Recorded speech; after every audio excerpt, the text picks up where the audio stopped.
maybe there is something wrong with Brandon.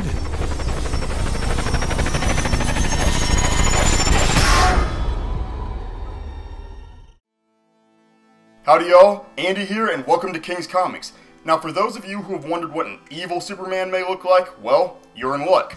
With the recent release of Brightburn, we see a young Clark Kent-like protagonist who is, well, not as ordinary as his peers and other children around him.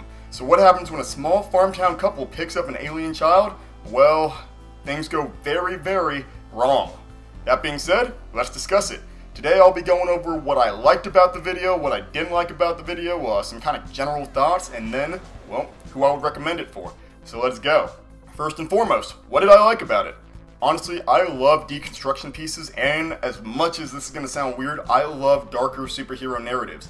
Not that I like all the violence all of the time, it can be a little bit gratuitous, that comes with it, but at the same time, I thought that this story handled very well what an evil Superman would look like. I think that seeing this boy grow up, a little bit normal, and then the circumstances that took place for him to realize just, well, how extraordinary he was. I almost hate to use the term human, because he's an alien, but at the same time, it felt like a very realistic and tangible perspective of what it would look like if a kid going through puberty went crazy and realized what he could do in terms of, just tearing people apart and doing whatever he could, and no one could stop him.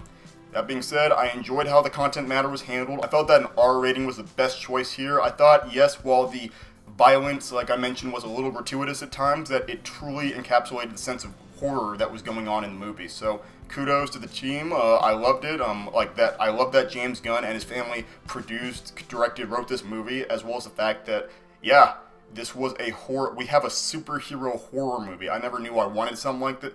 Okay, actually, yeah, I knew I personally wanted something like this, but I think that this gave moviegoers a chance to see something they didn't even know they wanted. I also really enjoyed the fact that this movie was not at all misled by the trailers. What we saw in the trailers was what we got in the movie. Now, what didn't I like about it?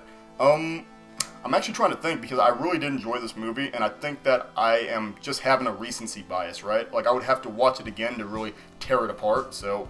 And that's my thing about spoiler reviews. I usually watch a movie once or twice, 2 or 3 times before I do a spoiler review.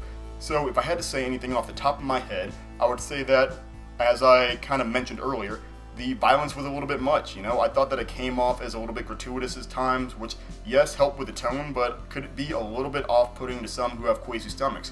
I was actually watching it with my friends Sean and Zach, and all 3 of us were kind of freaking out at the same part, so it was pretty nice because my buddy Sean, he doesn't really flip out to a lot of horror movie stuff. We watched Hereditary together, and I know for a fact I was freaking out, but he is usually stone cold. So seeing him kind of lose it was awesome. I thought that at points it kind of just switched pacing a little bit too oddly. Like, there were kind of weird bits of humor that were thrown in there, but at the same time, it didn't seem to really connect with the rest of the movie.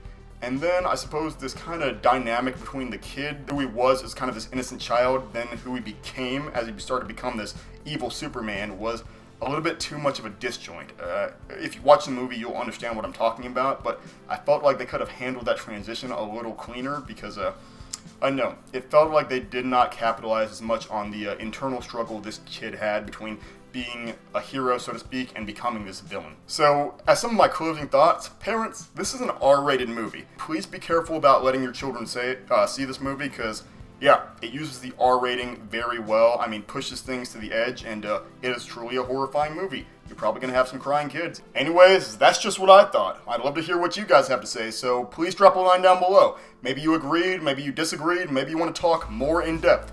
Let's please try to keep things as spoiler-free as possible. I might go in-depth more on that in the spoiler review. But that being said, y'all, thank you so much for tuning in to another episode of King's Comics. If you liked today's video, please hit the like button. And if you really, really like today's video, please hit the subscription button or the notification button so you can be updated whenever new videos drop. That's all I've got for today, so I'll be talking to y'all again real soon, and this has been another episode of King's Comics.